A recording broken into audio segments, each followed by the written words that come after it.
जय श्री कृष्णा। ओम श्री परमात्मने नमः। श्रीमद् भगवद गीता अध्याय 6 श्लोक नंबर 40। श्री भगवान उवाच पार्थ नैवेह नामुत्र विनाश तस्य विद्यते न हि कल्याणकृत कश्चित् दुर्गतिं तात गच्छति। श्री भगवान बोले, हे पार्थ, उस पुरुष का ना तो इस लोक में ही नाश होता है और ना परलोक में ही। क्योंकि हे प्यारे, आत्म उद्धार के लिए किए अर्थात भगवत प्राप्ति के लिए कर्म करने वाला कोई भी मनुष्य दुर्गति को प्राप्त नहीं होता। अब इसमें भगवान कृष्ण यही बता रहे हैं कि जो पुरुष जो है ये इससे योग से जो भटक जाता है, लेकिन उसकी श्रद्धा है कि वो उसमें लगा रहता है आत्मा की तरफ पर जाने के लिए। तो वो कह रहे हैं कि वो नष्ट नहीं होता, ना वो इस लोक में वो होता नष्ट और ना दूसरे परलोक में। क्योंकि आप देखिए कि यदि आपने कोई अभी गलत काम कर दिया, लेकिन आप उसको सुधारना चाहते हैं, तो आप कोई दुखी होके थोड़ी सुधारना चाहते हैं, क्योंकि आपको अपने मन पर जो एक बोझ है उसको वो खत्म करना हटाना। है। अब बोझ कैसे खत्म होगा? हाँ, तो उसमें जब आप उसमें मार्ग में चलेंगे तो बेशक आपको कष्ट भी होगा, लेकिन उसकी जो उसमें जो करते हुए उस मार्ग पर चलते हुए में भी एक अतीन्द्रिय सुख मिलता है, तो जो हाँ, हमारे को इंद्रियों की तृप्ति करने पर भी नहीं मिलता जो सुख। वो हल्कापन आता हमें था। भगवत प्राप्ति, हाँ, वो प्राप्ति के लिए फिर आपको चाहे मार्ग बेशक कठिन भी होता है तो भी हम्म आपको अच्छा लगता है उस पे चलना। हम्म प्राप्य पुण्य कृतां लोका अनुषित्वा शाश्वती समाः शुचीनां श्रीमतां गेहे योगो भ्रष्टो अभिजायते।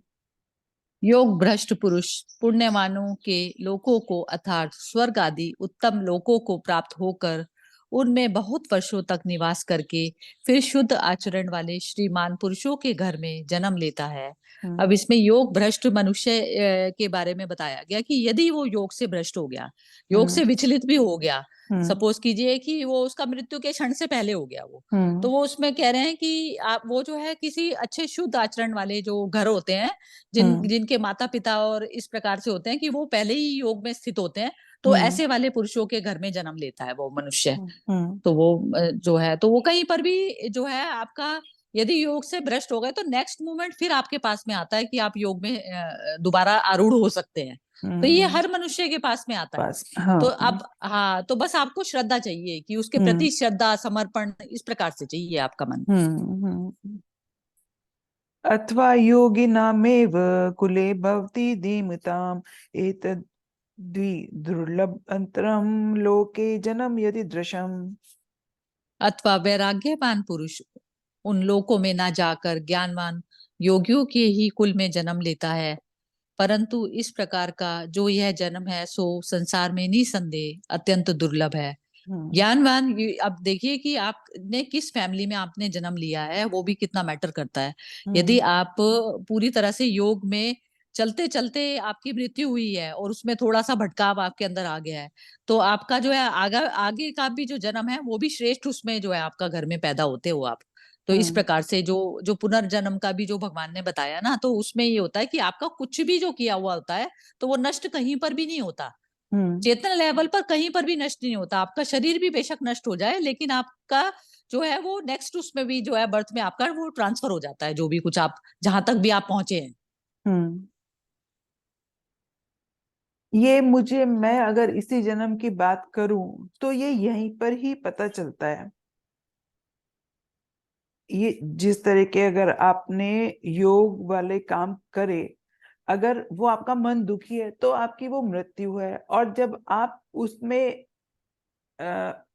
मतलब वो हल्केपन से काम कर रहे हैं तो वो आपका जन्म है ना। और वो फिर जो आसपास का ये क्या कहते हैं, उसको क्या कहेंगे, अ, आप ही बोल, मैं कंफ्यूज हो गई बोलते बोलते।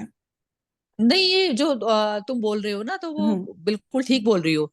वो तो हम्म उसी क्षण जो है आप जो भी जिस कार्य में आप लगे हैं ना, हम्म यदि योग में आपकी स्थिति हो, योग में स्थित होकर आप जब कर्म करते हैं और फिर योग से भ्रष्ट होकर कर्म करते हैं, तो मिल तो आपको तभी ही जाता है, तभी, हाँ। तभी सुख दुख तो मिल जाता है। लेकिन इसमें ये जो बोल रहे हैं ना भगवान की ज्ञानवान योगियों के कुल में ही जन्म लेता है। हम्म तो इस प्रकार से ये है कि आप उसको क्षण में भी आपका बार बार पुनर्जन्म तो होता ही है ना। हम्म हर हम्म हर हर क्षण आपका पुनर्जन्म है एक तरीके से। हम्म तो वो जो शरीर भी छूटा है तो वो भी शरीर एक रात को जो छूटना है, शरीर का भी छूटना एक एक तरीके से एक रात्रि की तरह है, जैसे सो के उठ जाते हैं। तो शरीर का हम्म छूटना भी वो नहीं होता, शरीर का छूटने को ही मृत्यु नहीं माना जाता। हर क्षण हम्म ही आपका नया जन्म होता है ना, नया हाँ। जन्म होता है। तो इस प्रकार से ये क्षण क्षण के हिसाब से आप देखेंगे तो वो जो इवन शरीर का भी छूटना है वो नींद की तरह से है। आपने फिर हम्म वो जो है दूसरे शरीर में आप उठ गई वही चेतना। तो बात वही है। हम्म जैसे एक एक लहर है ना, जैसे सागर की कई लहरें हैं, तो लहरें हाँ। एक खत्म होती है तो दूसरा, हम ये तो नहीं कह सकते ये लहर डिफरेंट है। हम्म उसमें भी तो पानी तो वही है। हम्म पानी तो दूसरी लहर में भी वही है ना, उसी में भी तो दूसरी लहर में भी तो सागर ही लहरा रहा है उसमें भी। तो इस हम्म प्रकार से यही यही होती है। तो बस आपका तो मेन ये है कि आप उस समय हर हर क्षण यही जानिए कि आप मन को पूरी तरह से कंट्रोल में लेकर आप कर्म कर रहे हैं, या फिर मन के हाथों गुलाम होकर कर रहे हैं। तो उससे हम्म आपकी योग में स्थिति है, स्थिति का हम्म पता चलेगा आपको। तत्र तं बुद्धि संयोगम लब्धे पौवर्देहिकं यत ते च ततो भूय संसिदौ कुरु नंदन। वह उस पहले शरीर में संग्रह किए हुए बुद्धि संयोग को अर्थात सम बुद्धि रूप योग के संस्कारों को अनायास ही प्राप्त हो जाता है। और हे कुरुनंदन, उसके प्रभाव से वह फिर परमात्मा की प्राप्ति रूप सिद्धि के लिए पहले से भी बढ़कर प्रयत्न करता है। अब इसमें योगारूढ़ पर चढ़ने की योग में स्थित होने के लिए प्रयत्न कर रहे हैं हम्म कि जैसे वो कर रहा है, बीच बीच में भटक भी रहा है। तो हम्म लेकिन वो बार बार ये जो अभ्यास कर रहा है ना, तो वो समबुद्धि में एक समय में ऐसा होता है कि वो स्थापित हो जाता है ये प्रयत्न हाँ। से। जैसे हम्म क्योंकि क्या है, अब मन को ही तो प्रयत्न कराना है ना, मन के हम्म ऊपर मन था पहले शारीरिक आदतों का गुलाम। हम्म अब मन को जब आपने अपने पूरे उसमें ले लिया, तो अब मन मन आपका सेवक हो गया। तो अब मन हम्म से आप वही काम कराते हैं जो जो काम उचित होता है जिस समय हम्म के लिए। हम्म तो ये होता है। तो इसी प्रकार हमें मन को ही ऐसा अभ्यास कराना पड़ता है योग हम्म में। पूर्वाभ्यासेन तैनेव हीयते हावशो अपि सः जिज्ञासारूपी योगस्य शब्द ब्रह्माति वर्तते। वह श्री मानव के घर में जन्म लेने वाला योग भ्रष्ट पराधीन हुआ भी उस पहले के अभ्यास से ही निसंदेह भगवान की ओर आकर्षित किया जाता है, तथा समबुद्धि रूप योग का जिज्ञासु भी वेद में कहे हुए सकाम कर्मों के फल को उल्लंघन कर जाता है। अब इसमें ये बताया गया है, और वेद को भी जो है इसमें ये मत मानिए कि ये जो है वेद वेद उठता है वेदना से। अब हम्म वेदना आपके मन में किस प्रकार की उठी, वेदना हम्म मतलब दुख। तो अब अच्छा। दुख का निवारण आपको करना पड़ेगा। हाँ, हम्म वेदना मतलब होता है वेदना मतलब दुख होता है। तो हम्म अब दुख दुख आपको जब पता चलेगा तो आपको क्या पड़ दुख आता ही किस किस कारण है। जब हम्म आप देह भान जब आपको होने लग जाता है तो दुख दुख का कारण ही वही है। तो आप इंद्रिया। संबुद्धि से आप कहीं कहीं ना कहीं भटके हैं। तो हम्म इस प्रकार से जब आपने उसको योग को जो टेस्ट किया हुआ है, उस शांति को टेस्ट किया हुआ है, तो आप फिर वापस वहीं पर आने की कोशिश करेंगे। तो इस हम्म प्रकार से ये निरंतर जो है आपका अभ्यास चलता रहता है। तो वो हम्म जो सकाम सकाम जो आपने फल किए भी हुए होते हैं ना, लेकिन हम्म वो सकाम फल के साथ में क्या है, दुख भी अटैच है। दुख और हम्म सुख दोनों चीजें अटैच है। तो हम्म आप जो है उस फल को भी उल्लंघन कर जाते हैं, क्योंकि आप फिर दोबारा समबुद्धि में आने की कोशिश होती है आपकी दोबारा। हम्म तो ये अभ्यास बस चलता ही रहता है बस। चलता रहता है। प्रयत्नादत मानस्तु योगी संशुद्ध किल्बिषः अनेक जन्म संसिदोस्ततो याति पराम गतिम।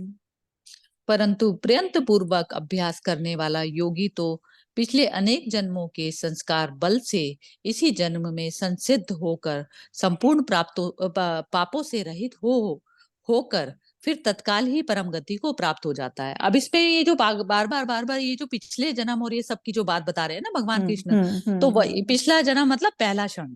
हाँ बार बार ये बिल्कुल। पहले क्षण की बात बता रहे हैं कि ये हम्म पहले क्षण में जो किया है, तो आपके संस्कार क्या है, मन आदत वही हो गई। हम्म संस्कार मतलब मन की आदतें। तो वो जो आदतें हैं उनको बार बार तोड़ना पड़ेगा आपको। तो अच्छी और बुरी आदत का मैटर ही नहीं है, आपको जो है बार बार शांति में जाने का अभ्यास करना ही पड़ेगा। बस तो मन कोई भी आदत फॉर्म करे उस आदत को तोड़ना ही पड़ेगा। हम्म। तो और जब तो आप वही चीज मतलब है, हो जाते हो इस स्थिति में, वही परम गति है। वही परम गति है, बिल्कुल। हम्म।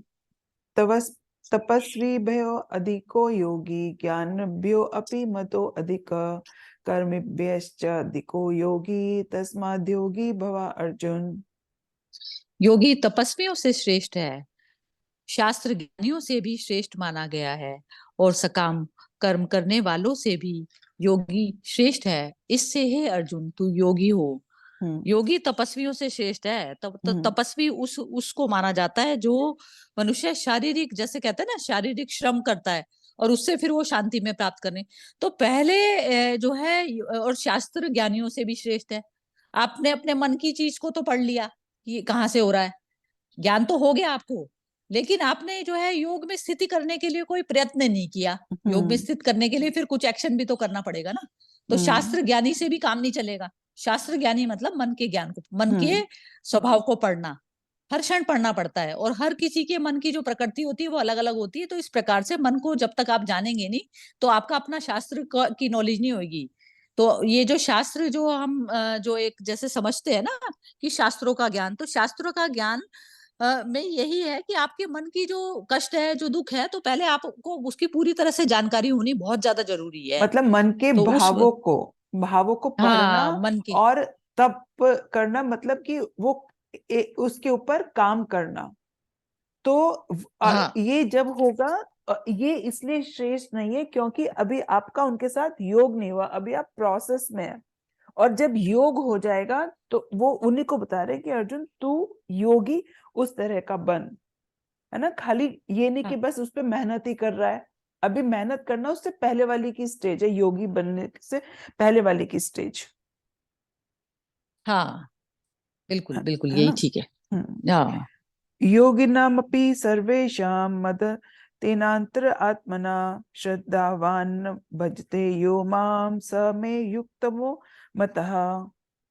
संपूर्ण योगियों में भी जो श्रद्धावान योगी मुझ में लगे हुए अंतरात्मा से मुझको निरंतर भजता है, वह योगी मुझे परम श्रेष्ठ मान्य है। अब हम्म इसमें जो भगवान ने जो भजना बता रहे हैं ना भगवान, तो भजना उसी स्थिति को है कि आपकी जो परम शांति की जो स्टेज है ना, हम्म उससे आपको प्यार होना चाहिए। हाँ, परम उसी पर शांति की ध्यान। जो स्टेज है, हम्म हाँ, उसी पे ध्यान है। कि जैसे ही हल्की सी भी आहट उस पे होती है, हम्म आपकी शांति कहीं से भी भंग होती है, तो आपको फौरन पता चले कि मेरे से क्या गलती हुई। तो हम्म आपको फिर वापस उसका जो है, फिर वापस आपको योग के लिए प्रयत्न करना चाहिए।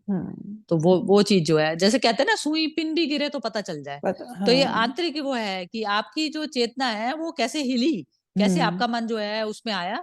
तो ये हम्म चीज है कि आपके अंतर अंतर में जो जरा सी भी आपकी ज्योति जो हिलती है ना, तो उसमें हम्म आपको फौरन पता चलना चाहिए कि ये हुई है परेशानी, तो इसको फिर मुझे वापस मेरे को योग में स्थित होना योग है। में जाना है, हाँ, योग ही हाँ, बनना है, योगी ही बनना है हाँ, अपने योगी कार्य बने से। बिना नहीं है गुजारा। ये, हाँ, हाँ, तो वो क्योंकि योगी बने निरंतर, बिना ही विचार, योग का ना होना ही मतलब है कि आपका दूसरा विचार आना, या दूसरा विचार आना ही मतलब है कि आप उस कार्य के साथ योग में नहीं हो, योगी नहीं हो।